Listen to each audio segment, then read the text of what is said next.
That's probably retrograde marriage number 2. Okay, so, but that was, I'd built up a store, the store went under. I'd done a lot in the publication company. It still survived, but it went under, it's went asleep for a while. And, but from 83, all this is still in this hexagram, and I built up the store. So, and the library had spent a lot of money to doing it, way more than I could afford. And then eventually, I didn't own the place, I had to pay rent too. So it was eventually going to be a lost cause. You need to own property to be able to maintain a library. I carried it for 30 years. That was pretty good. So we're talking about Saturn. But this is just seeing the lines come in and reinforce it now. Oh yeah, there's another thing here that really, here's what one really want. These ones are sort of general association guidelines. I can see that these are mean themes, I can relate to it. But and then I can see the theme between them, waiting for nourishment, working to get the breakthrough, getting things done so it can come together, so I can talk about it, so I can see this clearly. That's the Saturn for most, the same period, the hexagram for that line is line 3. But if I go into the line 3 and the hexagrams that change as its lines, as there's 6 lines in this inner hexagram that change. This one period from 68 till 72, the period where I went into India, went into the meditation room, in the solitude room. I spent more or less 2 years in the solitude room. Left India, came back to Canada, got married, son was born. All of these things happened with this in this one hexagram of 36 line 2, line 36 line 3, line 2, line 1. But the line 3 and line 2 were when line 3 was when I was in the room itself. Line 2 was when I came back to North America, and line 1 was when I moved in with my wife to be, and until we got married and the son was born. So this was the 3 distinct different phases, but the hexagram is called the darkening of the light. I spent 2 years in black, didn't see daylight, didn't see another person for 2 years while it was in this hexagram. I found that very, it's just, it got, the closer I got to these fine level ones and watching them line by line, just the hair stood on end because it was really on end, because it really became quite unique. You know, so earth above, fire below, darkness above, light below. Some are receptive to clarity, but not everyone is worthy. Many are joined together in dependency. One can easily be distracted. It would be difficult to persevere in what is right. So before I went there, the whole hippie thing fell apart. I was alone. I didn't feel I fit in anymore. I felt useless. And everywhere I went, I felt I didn't belong here, I didn't belong here, I didn't belong here. And I ended up going around the world. I ended up in India. The image is heavy snow, danger, weak elements predominate. Protect the fire, watch and listen and say nothing. Keep your light within. Well, I felt I was lost in the world and I'd lost my light and I had to struggle to try and find it within. That was kind of the search that brought me to India. The judgment, clarity within, vulnerability without. One sees clearly, but others do not. People cling to petty concerns. Interdependency prevails. In the middle of winter, in the cold and dark, one clings to warmth and light. People are preoccupied with their own problems and vulnerabilities. No one is ready to listen. Personal insights must be nurtured within and protected. If one draws attention to oneself, one will be diminished. In times of great darkness, one's effect on others will be minimized. One must keep one's light within. The needs of the group will prevail over the needs and values of the individuals. So this theme, I mean, it's intricately interwoven with my attitude of working on how I developed my life and being alone and meditating for 2 years and just chanting and trying to just hold within, not put it out. I'm not worthy or I didn't fit in. I just went in. How consciously I did this. I see this after the point. I'm looking back and I said, oh, that's pretty incredible. And then the pentance, light is increasing, but one is delayed by the dark, the cold, and the wet. Vulnerable to storms and blizzards, one's personal initiatives are limited. One must protect the light and the warmth that one has. One must ration how much fuel is used. Well, I was on a food rationing thing in that time period too. At one point, I wasn't hardly eating. The second time in one of these rooms, I was 98 days, and I went from 130 down to 65 pounds. When I came out, I was almost dead, but I felt great. The skin was hanging on my bones, but I feel I had accomplished something inwardly. So anyways, use one candle at a time, avoid codependencies, protect your own light and clarity. So at the end of this, I came out, and there were other types of darknesses around, and I just didn't stay in India, and I came back to North America. Of course, that was another type of darkness to have to deal with, the family and other things.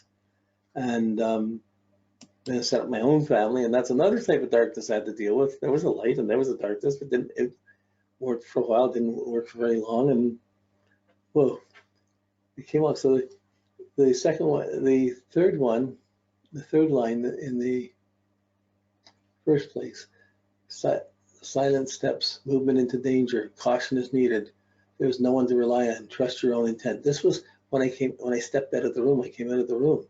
I came back into the world. This was the theme of the Saturn. Broken dishes, food is spoiled. A quick and thorough clean is appropriate. Cast no blame. The cast no blame was difficult. My first wife left with my 4-month-old kid, and I couldn't find him for 5 years. I cast blame on her for a year, for 20 years, till after 20 years I realized I might have had something to do with it. So Saturn's lessons were tied within this.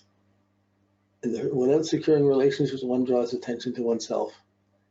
Without securing relationships, one draws attention to oneself. Difficulties will increase.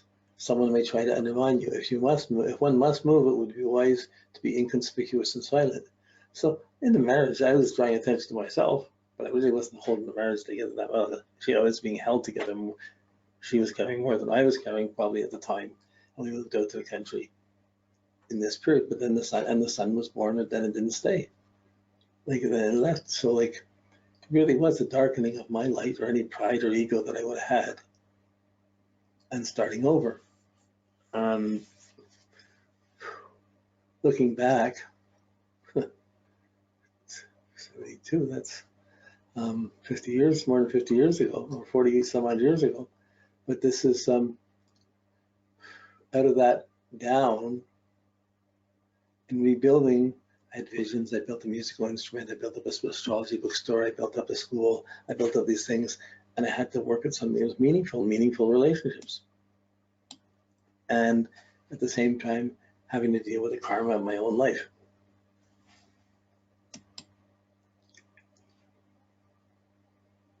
Yeah, so these lines, it's just going quite silent and still is the way. One sees the way, but is held back by obstacles. Discretion is quiet. One stays silent and still.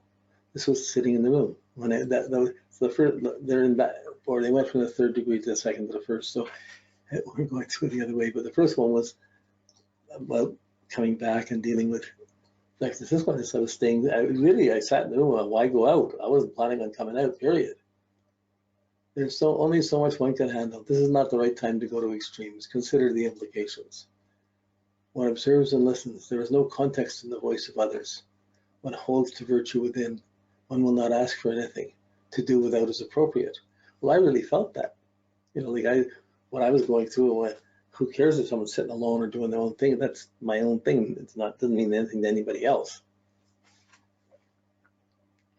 So I found this very interesting in looking back at my time. This was when I first ran into the rooms and ran into there were rooms made like a cave where there was a bed, there was a bathroom, there was facilities. So you're alone with some facilities, so it's not as dirty as a cave would be. But it still was very austere. There wasn't any other facility, no radio or TV, it wasn't anything, it was just alone.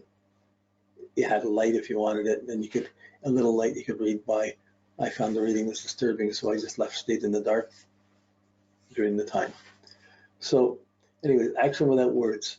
No one is leading. Your situation is critical. Do not explain, move on. So I went across Turkey, Iran, with almost not a penny in my pocket. By the time I got across the border of India, across the demilitarized zone, I had just 50 cents in my pocket. No way of going back. If they'd have checked it out and said, well, I would never even got in, I would have been in big trouble because I had nothing. But the guy, I had a big beard, long hair, and the guy was a Sikh guy in the tent at the edge of this border, military zone of the border. They just paused the fighting between the two countries and to walk across it. But he liked that I had a long hair and beard, and it related to Sikhism. And he says, welcome, oh, you're from Canada, welcome, you can stay forever, just stamps the passport, never ask any questions, I just got in.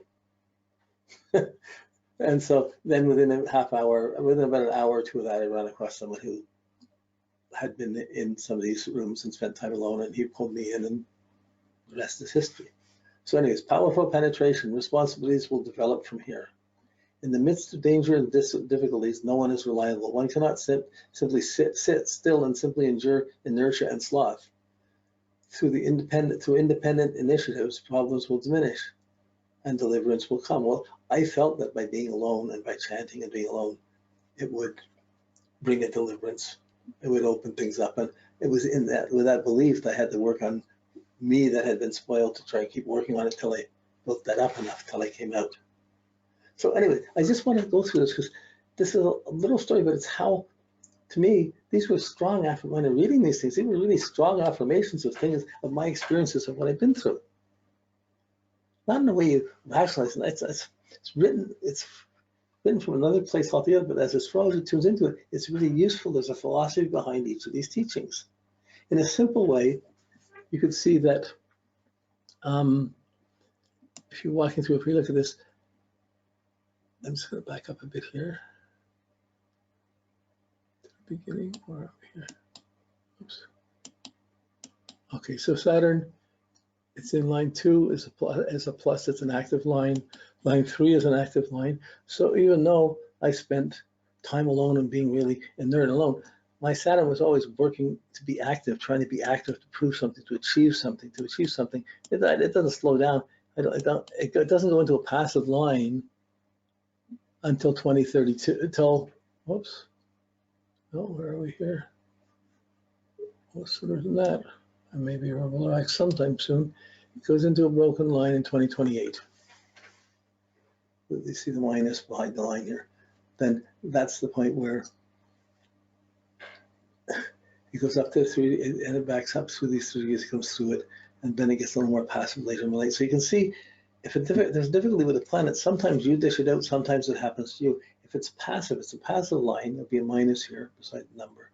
It would be, you'll be receptive, it'll happen to you. If it's in a positive line, if it's in a yang or a sol line, you'll be making it happen. So for me, I was pushing my own Saturn. I always have. Whether other people believe that or not, but that's, so okay, this is just the 2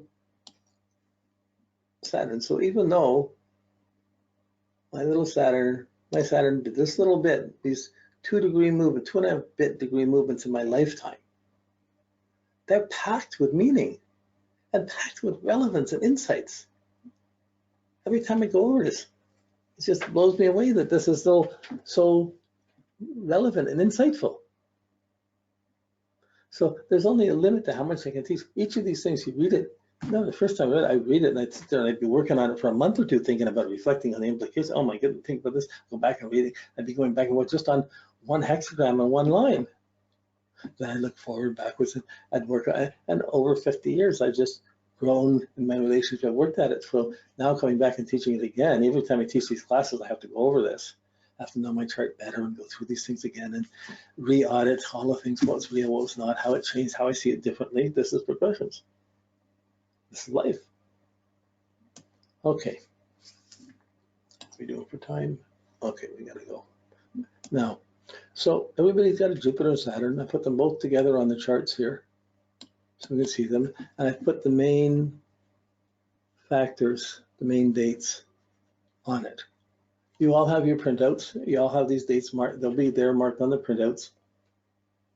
If you did your transit, if you just did the progressions on the computer program, you have your computer program with these dates. So I've just put on the main things. You have to remember, my Saturn was extreme because it's conjunct Pluto square Saturn, Pluto square Mars, Mercury, and Jupiter. So I have, it's my most intense, my intensest aspects, and they're all piled up together. And my Saturn was in and around that. So like my Saturn was intense to begin with, and in the 12th house, my work was being alone and getting a vision before I could go do something and working hard at it, whether people listen to me or not.